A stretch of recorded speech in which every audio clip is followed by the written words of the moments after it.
କଳ୍କି 2898 AD ଫିଲ୍ମକୁ ନେଇ ଆରମ୍ଭ ହେଲା ବିବାଦ। ଗତ ଥର ଭଳି ପ୍ରଭାସ ମଧ୍ୟ ପଡ଼ିଗଲେ ଜାଲରେ। ଶ୍ରୀକୃଷ୍ଣ ଅଶ୍ୱତ୍ଥାମାଙ୍କ ମଣି କାଢ଼ି ନଥିଲେ, ଏହାକୁ ମିଛ ବୋଲି ପ୍ରମାଣିତ କରାଯାଇଛି ଫିଲ୍ମରେ। କଳ୍କି ଦେଖିବା ପରେ ବିରକ୍ତି ପ୍ରକାଶ କଲେ ଶକ୍ତିମାନ ମାନେ ମୁକେଶ ଖାନ୍ନା। ସାଉଥ୍ ସୁପରଷ୍ଟାର ପ୍ରଭାସଙ୍କ ଅଭିନୀତ ଆକ୍ସନ୍ ଫିଲ୍ମ କଳ୍କି 2898 AD ଜୁନ୍ 27ରେ ରିଲିଜ୍ ହୋଇଛି। ଫିଲ୍ମର ଟ୍ରେଲର ଆସିବା ପରେ ରିଲିଜକୁ ଅପେକ୍ଷା କରି ଦର୍ଶକ ଏବଂ 7 ଦିନରେ 700 କୋଟି ଟଙ୍କା ମଧ୍ୟ ଇନକମ୍ କରିସାରିଲାଣି।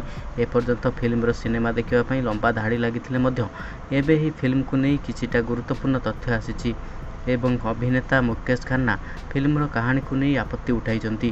ସେ କହିଛନ୍ତି, ଫିଲ୍ମରେ ଅନେକ ସ୍ଥାନରେ ଭୁଲ କାହାଣୀ ଲୋକମାନଙ୍କୁ ଦେଖାଯାଉଛି। ତାଙ୍କ କହିବା ମୁତାବକ, ଗୋଟିଏ କଥା ଆଶ୍ଚର୍ଯ୍ୟ କରୁଛି ଯେ ସେମାନେ ଫିଲ୍ମରେ ପୌରାଣିକ ଘଟଣାକୁ ପରିବର୍ତ୍ତନ କରିବାକୁ ଚେଷ୍ଟା କରୁଛନ୍ତି।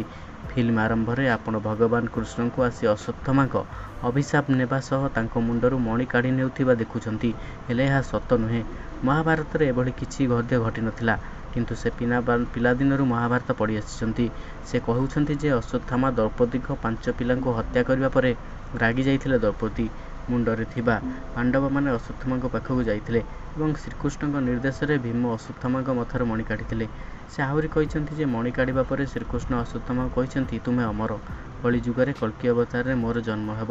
ତେବେ ଏଭଳି କଳ୍କି 2898 ADରେ ଏମିତି ଦେଖାଯାଇଛି ଯେ ମୁକେଶ ଖାନ୍ନା ଏହାକୁ ନେଇ ପ୍ରଶ୍ନ କରିଛନ୍ତି।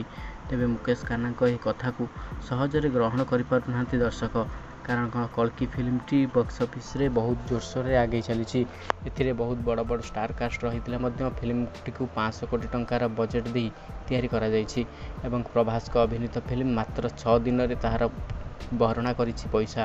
ତେବେ ଦର୍ଶକମାନେ ବହୁତ ଫିଲ୍ମ ଦେଖିବାକୁ ଉତ୍ସାହିତ ଥିଲାବେଳେ କଳ୍କିକୁ ନେଇକି ଆସିଥିବା ଏହି ବିବାଦ ପଛରେ କାହାର ହାତ ଅଛି ଏବଂ ମୁକେଶ ଖାନ୍ନା କ'ଣ ପାଇଁ କହିଲେ ଜଣାପଡ଼ୁନି।